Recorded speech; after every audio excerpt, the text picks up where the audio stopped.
ఈరోజు శుక్రవారం కాబట్టి శుక్రగ్రహం సంబంధించిన స్తోత్రము హిమకుంద మణాలాభం దైత్యానం పరమం గురువు సర్వశాస్త్ర ప్రోక్తానం భార్గం ప్రణామం అనే స్తోత్రాన్ని 27 సార్లు జపం చేసుకుంటే మంచిది. అలాగే మృత్యుంజయ మంత్రాన్ని జపం చేసుకోవడం ద్వారా ఈరోజు శుక్రవారం కాబట్టి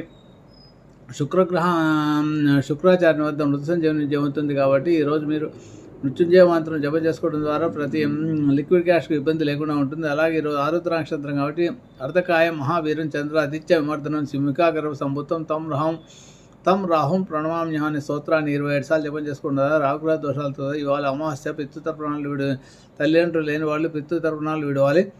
అలాగే ఈరోజు ఎవరికైనా అన్నదానం చేసినా కూడా చాలా మంచి సద్బ్రాహ్మణుడికి అన్నదానం చేసినా లేదా ఎవరికైనా అన్నదానం చేసినా పేదలకు అన్నదానం చేసినా కూడా మంచి పితృదేవతల యొక్క ఆశీర్వాదం లభిస్తుంది. ఈరోజు శుక్రవారం కాబట్టి లక్ష్మీ అష్టోత్తరం కనకదాస స్తోత్ర పారాయణం చేసుకోవడం ద్వారా కూడా మంచి శుభఫలితాలు లభిస్తాయి.